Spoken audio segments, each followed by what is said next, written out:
Hello and welcome. My name is Ram. Hope you are doing good. Okay, so we are here today to discuss and perform a live demo of instance scheduler to schedule VM auto on off on a specific time. Okay, so let's get started. So first let's understand what is instance scheduler.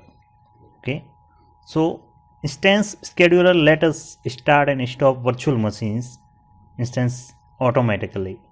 Using instance schedule to automate deployment of your VM instance can help us optimize the cost and manage VM instance more efficiently.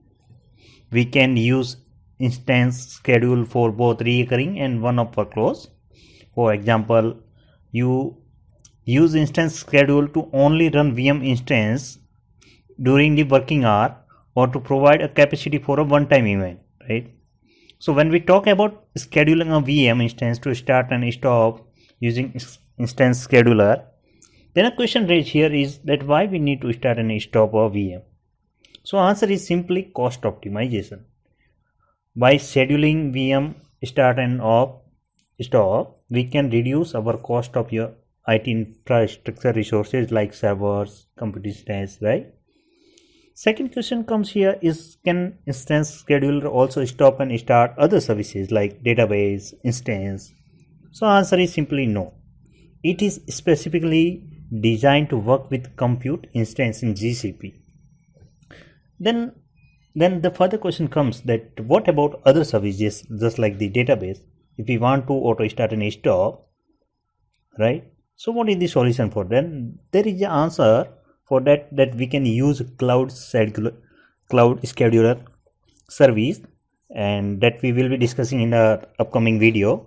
Okay, so let's get start on the live demo of the instance scheduler. So what I will do first, I will launch a compute instance. So let's go to the compute instance. I'm here in the GCP console. So as you know that when you are first time coming to the any of the instance of the services, then what we have to enable the API. So I was temporarily disabled, and to show you that how to enable. So when you will open the compute instance page, then it will show you the pop-up option to enable. So let's get start and enable the compute instance API. So it will take a little while, and then we can meanwhile it enable the API. We can also see here that how we can access the compute instance. What we can do, we can click on the navigation menus, right? We can go to the compute instance, and then we can go to the VM instance. So as you can see here, it notification saying that enabling the compute service Google API. So take a little while. So let's wait to get the enable the compute engine API, and then we will be starting creation of the instance. And we will create the instance schedule to start auto on and off. So here meanwhile the compute engine API get enabled, we can discuss on a lot more on the instance schedule. So just like the instance schedule, right, this is not designed for other services, right? So you have to take into consideration that this service will be used for the compute instance, right, that are in the same region, right, where we are scheduling the instance. It should not be in another region, otherwise it will not able to attach that instance. Okay, so as we can see that now the API has been enabled, and we are landed into the VM instance page. So let's click on the instance creation page, hit the instance creation button, and let's it's getting the loading. Okay, here you have to give the instance name. Here you can give the label, just like the labels are the same as the AWS tags. So just like if you want to give any detail, then you have to take in consideration that you have to use the small letter. We cannot use the uppercase, just like the I'm using it as a dev, and let it be saved. Here you can select the regions, in which regions and zone you want to let it keep as a default, right? It is going to be host our VM is in Las Vegas. So here are the different zone A, B, C, whatever you want you can select, but here I'm keeping the default one. Next, it's come to the machine configuration, right? So what machine configuration we need, right? So based on the series and machine type, we can select. There are different types of the series. So we are not going to discuss a lot more deeply on this right now. We will be discussing, or we will be creating a separate video on the computer instance creation, and then we'll. So let me take E2 micro VMs, which has the lower CPU and memory, which will cost me $7.99 monthly, and let's hit on the create button. So it will be creating a VM instance. Okay, here are notifications. You can see that VM instance is still creating. Okay, it is still creating. Let's get through. And here you can see the instance schedule, right? This is the feature we are going to use on that, how we can automate the to start and stop on a specific time the VM instances. But as I said, that the same both should be available in the same region, right now. So we have the one of the instance which is running here, and let's create an instance schedule. So I have to click on the instance schedule and click on the create instance schedule, give a name, demo schedule, whatever you want to give a meaningful description, as it is not taking the uppercase. Sorry, you have to keep the same region, right? So we have selected the Las Vegas. Okay, and at what time we want to. So here you can mention the start and stop time of VM start, and let's suppose if I want to start our VM, right, on a specific time, right, at 23.00, right, then we can give it, and at what time we want to stop, right? So here we can give the 8 a.m. in the morning we want to shut down, right? And in which time zone you want to according to which time zone we want to configure this schedule, right? So here you can select anyone as per your requirements. So I'm going here with the India. So it will show us that it will be running, machine will be start at the 11 p.m. in the night, and it will automatically stop at the 8 a.m. in the morning. So if you want to if you will left empty, right, the schedule will take effect immediately. Or if you want to create for the later date, right, that we want to enable this feature on a specific date, right, then you can select the date and time. So I'm keeping here as empty right now. And what frequency you want to execute these jobs, right? So we can select the repeat daily. So if you will select the repeat daily, then you don't have to give any parameter. But if you will give the repeat weekly, then you will have to mention on which day you want to execute this job, right? On the same manner, if you select on the repeat monthly, then you will have to give the specific day on which you want to execute. Okay, but we are here not going with the weekly or monthly, we are clicking here daily. Okay, once you fill all this information, then you have to click on the submit button. So let it be create. So once you have created this one, right, so here it's giving us the information about this schedule, right? So VM start time we have given at the 11 p.m. every day, and VM stop time we have given as 8 a.m. every day. And what time zone it will be work according to the Asia Kolkata time zone. So this is okay. Now further what we have to do, as we have both the instance and instance schedule on the same region, right? So what you have to do, you have to go with here and add instances schedule, right? So here but it will give us the some error at this moment, because we have some we need some permission. So it will show us, right, when we right, it has given us this error that we need the compute.instance start and compute.instance.stop permission to specific this service account, right? So let's go to the IAM. Let me open this and select this specific service account.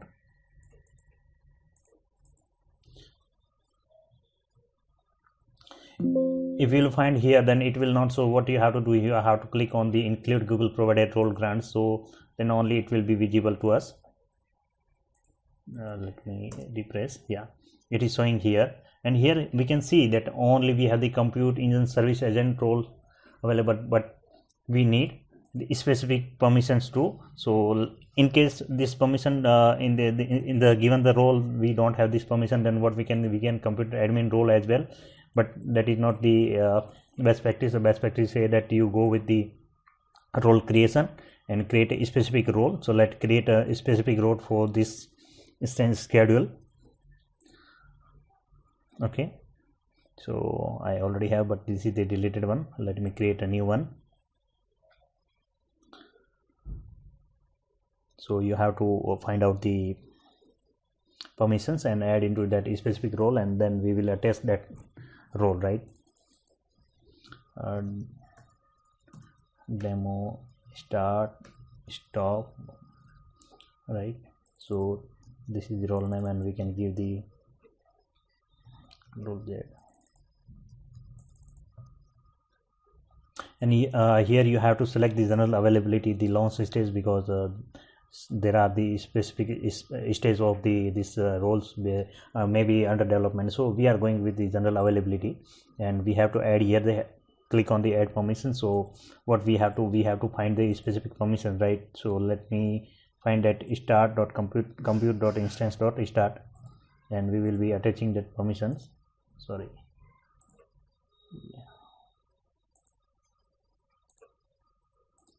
here you have to enter the permissions. So as we can see, this compute.instance I have added, and the secondary permissions I have to add is .stop. So now I have added the both of the permission into the specific role, and let's create the role. The role is being created. So this role has created, and let's come back to the IAM service account. So this is the service account, and we have come to the service account. I have to click on here and find again, and you have to edit these principals, add the custom roles, click on the demo start stop one, as we have created these specific custom roles. We have updated this policy now, and let's come back to this and refresh the page. Okay, let's now try to add this instance to the schedule. Okay, it is getting updated. Wait a moment, and it will be updated in the updated list. Now the update has been successfully completed. So now at the specific given time it will be executed automatically, right? Okay, then how we can verify in case of the error, right, that whether the execution has been successfully completed or not completed? Then we can open the logs right from here, and based on this execution of the role detail, right, so it will do a query, right, resource type is GCE instance, right? So it will give us the logs here, and we can find here the logs, right? Also if you want to see the logs of this VM instance, right, then you can go with the operation and view the logs. So it will give us the broader view on whether the successfully it is started or not, because and kindly note down that there is a disadvantage of this instance schedule is that it will not execute on a specific time as right. You have to give the let's suppose if you want to start the VM at 11 p.m. right, then you have to give the 15 minutes before time, right? It should be 10:45. So it take at least 10 to 15 minutes to start, and its documentation also say VM scheduling using instance VM scheduling. Okay, let me see GCP. So they have also given that it takes the 10 to 15 minutes, so we have to also take into consideration, right? Yes, schedule VM instance might take up to 15 minutes past the scheduled time to begin a start or stop operation. So if you need VM instance to start or stop at a specific time, then schedule the operation before operation 15 minutes earlier than needed, right? The schedule is operation at least 15 minutes apart, so it's take the 15 minutes. So you have to take into consideration that when if you want to start your VM, then you have to go with the 15 minutes before, right? Same apply with the start as well. So this is all about the instance schedule, that how we can schedule a VM instance in order to start and stop automatically on a specific time to save or reduce the operation or the IT infrastructure cost in the GCP. So we have discussed. Hope you enjoyed this video. Thank you for joining me. Thank you for your time on this, and let's meet on the next video. Have a nice day. Bye bye.